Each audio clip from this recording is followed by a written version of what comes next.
We're gonna do Hello Neighbor fun facts. I used to pray for times like this because anytime I talk about Hello Neighbor, it's pretty nice. 3 fun facts about Hello Neighbor. So we'll do fact number 1. First fact is that Hello Neighbor is a video game.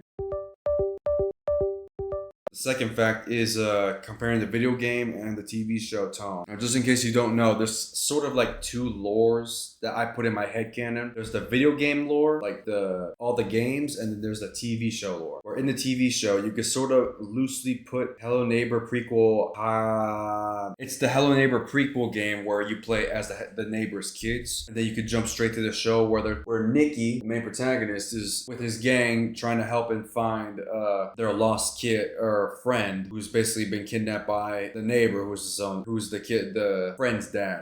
And this part doesn't connect to the games except for maybe the sequel of Hello Neighbor, since it's kind of disconnected with different characters. For the games, they have to have their own timeline, since Nicky in that game, he has friends, but I don't know if the multiplayer game hide and seek could be like a stepstone between acts of the first game, but mainly between act 1 and 2. That's where that lore connects, and like the rest of the timeline is just basically simple. Well, from what I've known, but please take what I say with a grain of salt. And this fun fact mainly comes through the tone. Like the games, the tone is mainly consistent because none of the characters talk, as by talking points. And in the show, you know, there's a lot of dialogue where the characters all have to talk, and they have to talk about how to enter the neighbor's house and, you know, just try to save their friend that's been kidnapped and locked in the basement. And I said the tone would be hilarious, especially if you consider the prequel game being a tie-in, mainly through the perspectives through the neighbor, freaking Mr. Peterson, and the kids, because the kids are trying to have a bit of a nonchalant thriller. Then the neighbor is sort of going through a midlife crisis where a dude loses his wife to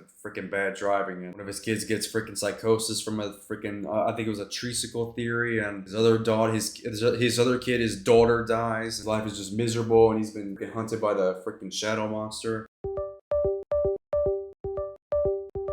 And fact number 3. Final fact is the demos are better than the full game. Now I say demos, but what I'm really saying is some of the demos, like the pre-alphas, are better, but not the final alphas, because those are literally just the incomplete Act 3, and it is kind of buggy, but mainly like Alpha 1, 2, heck, you can even include the first ever demo that was out, the first pre-alpha. Those games are actually pretty enjoyable. And I could also include Act 3, because even though it is like the very early version of Act 3, it's actually Alpha 3. That's like the pseudo last enjoyable Hello Neighbor like demo, but it mainly comes down to like the content being more streamlined, but I'm saying this very lightly. And yeah, I believe, like, you know, because there's countless videos of people explaining why these alphas are a lot more fun than the official game. Yeah, after playing them, I can agree too. And yeah, that's pretty much it. Those are the fun facts.